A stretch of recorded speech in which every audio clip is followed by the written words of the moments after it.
The gentleman from Florida is recognized. Thank you, Mr. Speaker. Mr. Speaker, we're here today to discuss what House Democrats are now calling the America Competes Act. And frankly, it's a shame. It's a shame that they are framing this as a bill about competitiveness. And while it may have started as just that, it's now morphed into another attempt to impose the Democrats' out-of-touch agenda on America. Mr. Speaker, the sad reality is that we are in desperate need of a competitiveness bill. The Chinese Communist Party is trying to overtake us and intends to overtake us as a global leader in science and technology because they know that leadership in science directly equates to a stronger economy, a more secure homeland, and greater influence in the ethical standards that underpin all of our emerging technologies. And so it's no wonder that the Chinese Communist Party is doing everything in its power to take every possible advantage in this global competition. The Chinese Communist Party is outspending us on research and development. They are graduating more STEM students and building a higher tech workforce faster than we are. And they are acquiring valuable research and intellectual property through any means necessary, absolutely including forced acquisition and theft. Mr. Speaker, they're stealing their way to the top. And it is not an exaggeration to say that countering China's global influence must be one of our highest priorities in Congress. The House Science Committee, with Chairwoman Johnson and Ranking Member Lucas's leadership, took on this responsibility, and rightly so, and did what the American people expect us to do. We spent more than a year meeting with stakeholders, gathering feedback, finding consensus policies, and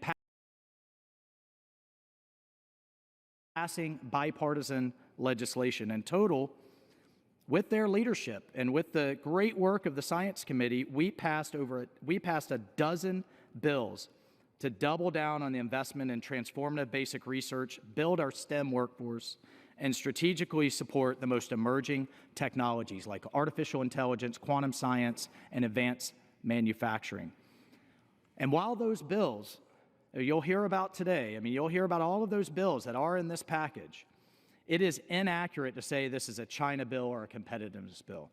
I want to be crystal clear, this is not bipartisan legislation, and it is not focused on the problems at hand. If the Speaker and our colleagues in the House Democrats were serious about addressing the threat from the Chinese Communist Party, they would have moved our science bill, those dozen bills, into conference months ago. We have been ready to go since June, and everyone who's worked on it on both sides of the aisle knows it.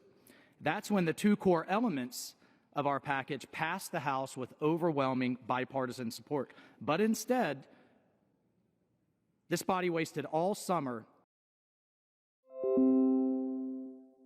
and fall on massive spending bills like Build Back Better, and now we have little to show for it. And so here we are on Groundhog Day, fittingly, sadly, going through the same exercise we have already done multiple times. And let's be candid. Democrats are trying to cram through a massive bill filled with unnecessary spending that dramatically alters what has passed through this House, instead of focusing on the issues at hand. And what started as a bipartisan effort to keep the U.S. globally competitive, somehow in the last few weeks went through the black box of Speaker Pelosi's office and emerged as the Build Back Better backup plan, filled with failed initiatives and progressive demands. And instead of addressing competition and the threat from the communist leadership in China, this bill now corrupts good, solid, bipartisan work I was personally very proud of, and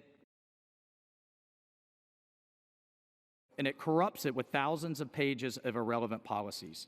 So what kind of China bill mentions coral reefs more than China? I mean, there are very real consequences of this bad faith effort. As much as 85% of America's long-term economic growth is due to advances in science and technology. We cannot take that continued growth for granted. And I can assure you, the Chinese Communist Party considers how to outpace us in the technology of the futures. They aren't wasting their time and money on UN climate funds, by the way, which send money right back over to Beijing. We should be taking this every bit as seriously as they are. I expect my colleagues, I expect my Republican colleagues will share the countless poison pills that have been inserted into this bill, so I won't elaborate on them here. Instead, I would simply urge my colleagues with a heavy heart to oppose this bill and urge Democratic leadership to get serious about the threat from China. Let's stay focused on that threat. Let's go to conference with a clean, bipartisan competitiveness bill and set our country up for the continued economic success that Americans deserve.